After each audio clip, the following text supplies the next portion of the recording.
Salut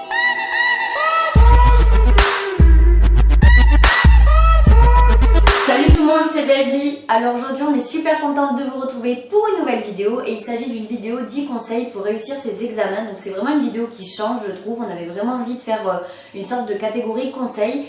Donc évidemment les conseils qu'on va vous donner ont marché pour nous, enfin, on parle d'après notre propre expérience personnelle. Après c'est pas certifié qui marche pour vous, même si je pense qu'il y a des conseils qui sont assez universels et qui marchent un peu pour tout. Donc avant de commencer, n'hésitez surtout pas à vous abonner à notre chaîne, donc c'est juste en dessous. Comme ça, dès qu'on sortira une nouvelle vidéo, vous recevrez une petite notification. Et surtout, n'hésitez pas à vous abonner à nos réseaux sociaux, donc Twitter et Instagram, juste ici. Et on se retrouve tout de suite avec la vidéo. C'est parti. Le premier conseil qu'on aurait à vous donner, c'est évidemment de travailler toute l'année ou d'être régulier dans ce qu'on fait, même si vous faites pas, même si vous bossez pas 3 heures par jour.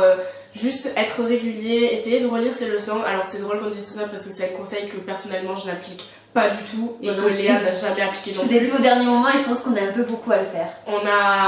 Moi j'ai appliqué ces conseils pour l'histoire quand on passait le bac et toi aussi.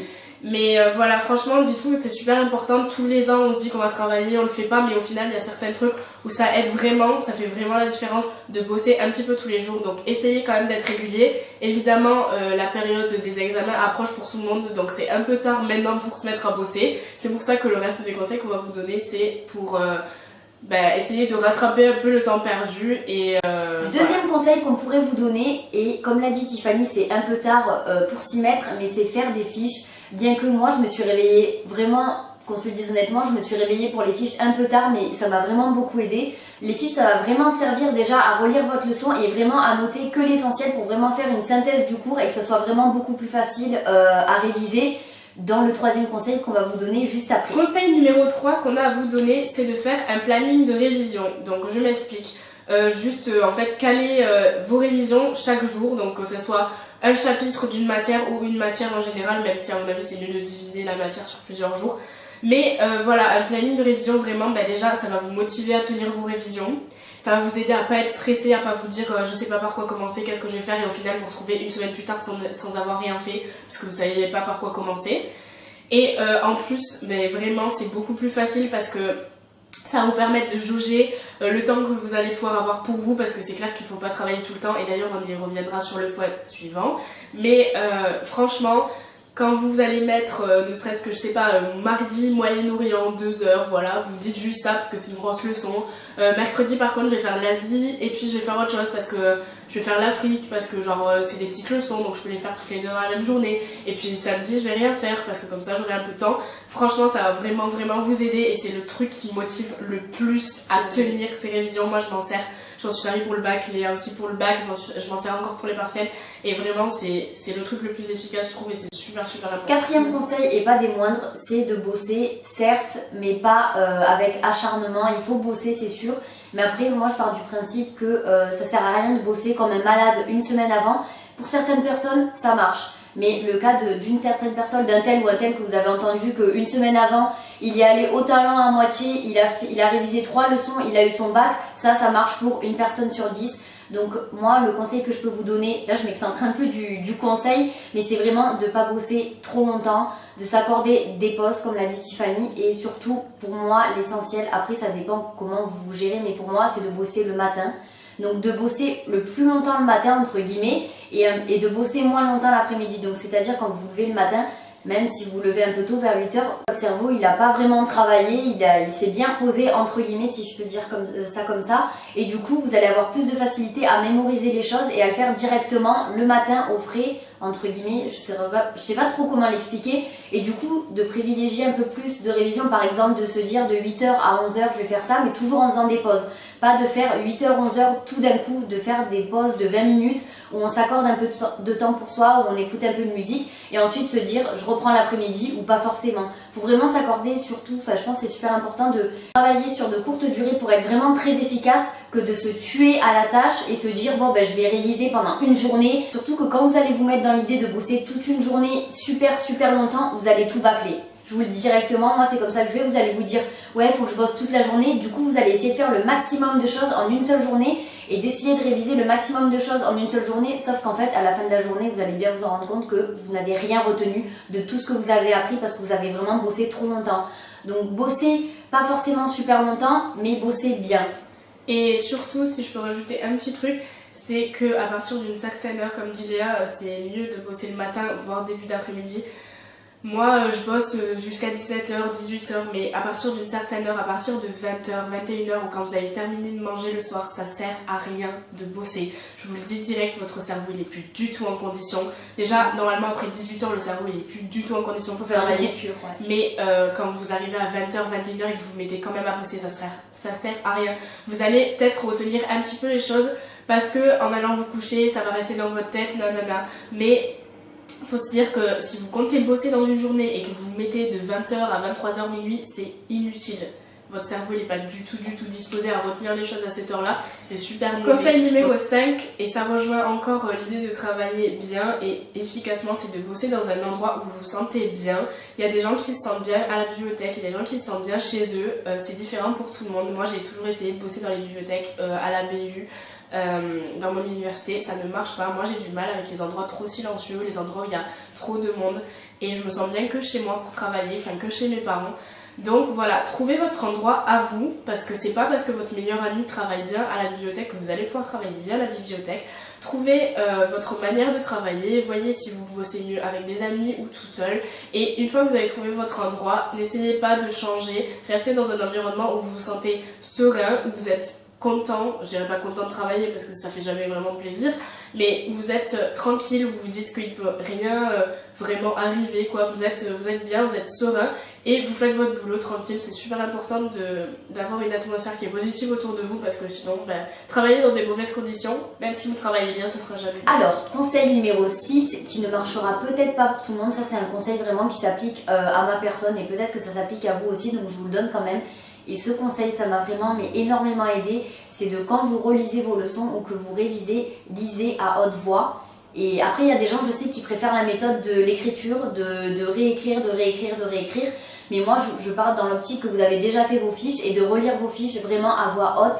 Ça va vraiment vous aider à imprimer. Vous allez vous entendre, vous avez vraiment l'impression de raconter quelque chose, et que ce quelque chose, vous le comprenez. C'est comme si un peu, enfin pour ma part, c'est comme si je racontais un peu, comme si j'étais le prof d'histoire et que je racontais à quelqu'un cette leçon, et ça m'aide vraiment à la comprendre mieux et vraiment à en ressortir quelque chose de positif. Le conseil numéro 7, c'est de bien vous nourrir, bien vous hydrater et surtout bien dormir. Le bien-être de votre corps, ça sera vraiment un bon point, et ça se verra dans votre travail.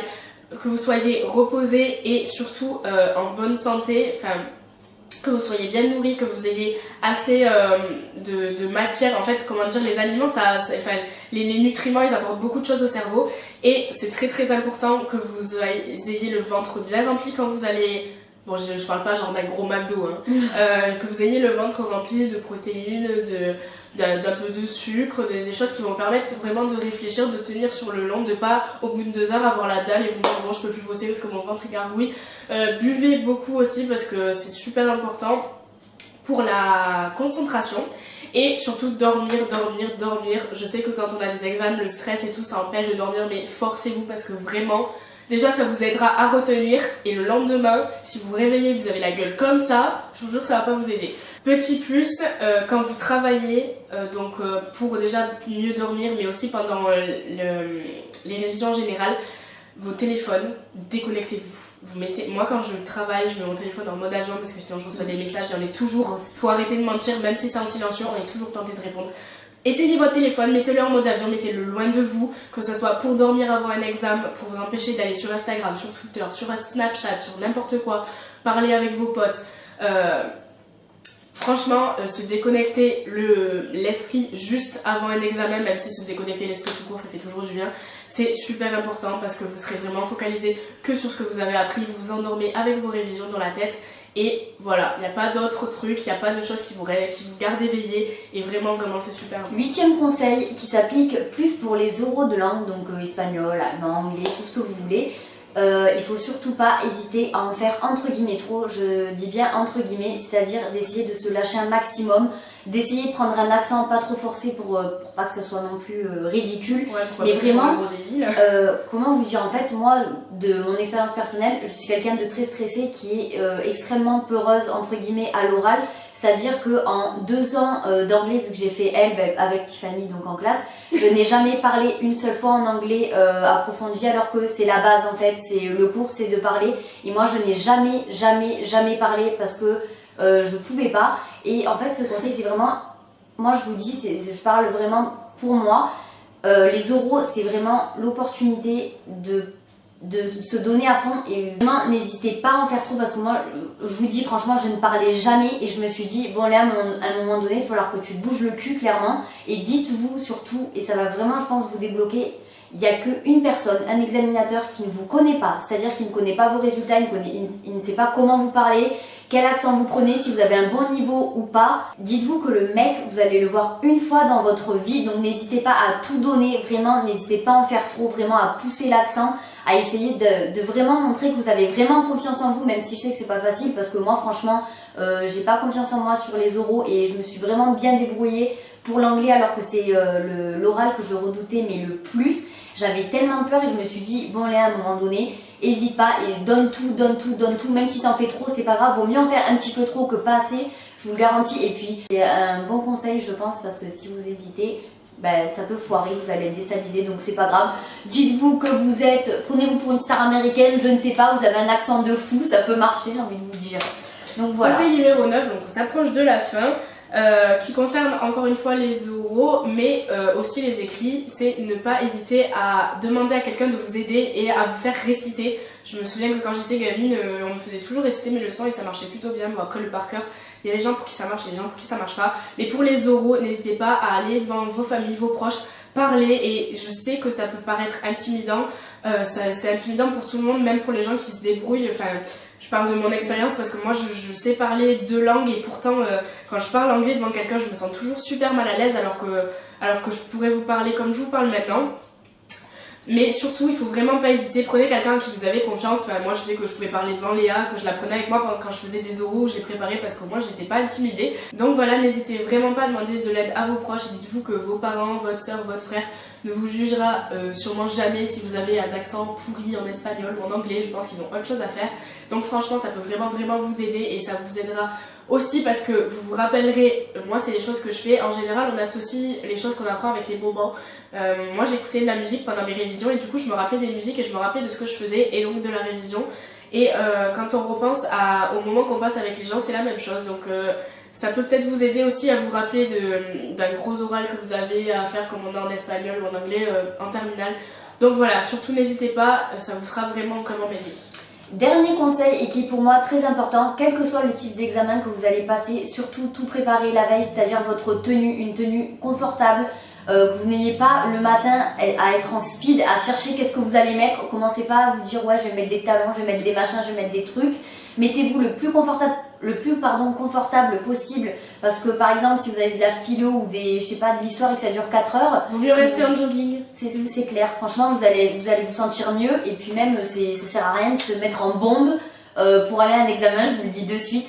Pareil pour les filles qui se maquillent, préférez un maquillage que vous avez l'habitude de faire pour vraiment prendre pas beaucoup de temps le matin. Commencez pas à nous sortir les smokies, les machins, les contouring, le strobing, le tout. Et autre chose aussi qui est super important, c'est attachez-vous les cheveux ou prenez un élastique. Ouais. Parce que je vous jure, les cheveux comme ça là, c'est ridicule ce que je viens de faire, mais les cheveux, quand vous êtes en train d'écrire, ça vous prend le chou, vous êtes là avec votre élastique, vous galérez à mettre tout. Attachez-vous les cheveux, comme ça vous arrivez, vous êtes prêts, vous n'avez rien à faire, ou alors prenez un élastique parce que je vous jure ça va vous gonfler d'avoir vos cheveux dans les yeux tout le temps. Pour ce qui est de tout ce qui est matériel, fourniture, assurez-vous que vous avez tout, qu'il ne vous manque pas d'encre dans votre stylo plume, que vous avez des cartouches d'encre en rab, que vous avez votre règle, que vous avez votre stylo rouge, que vous avez tout. Vraiment vérifiez 3 fois s'il le faut, mais faites ça vraiment le jour d'avant parce qu'au dernier moment déjà vous ne pourrez pas en emprunter ou alors il faut vraiment faire sans scred et franchement ça sert à rien. Vous allez être stressé de vous dire oh putain merde j'ai oublié ma règle, il va falloir que je demande en scred comment je vais faire.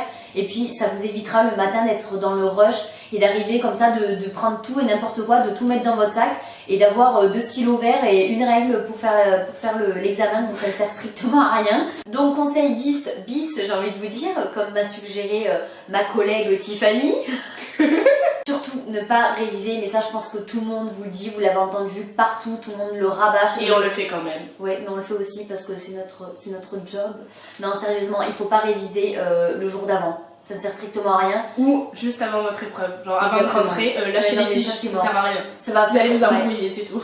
Donc surtout, comme on vient de le dire, ne pas réviser avant l'épreuve puisque ça ne servira à rien. Si vous ne savez rien, c'est pas en une demi-heure à 23h30 que vous saurez quelque chose. Vous êtes dans la merde, et ben vous serez toujours dans la merde.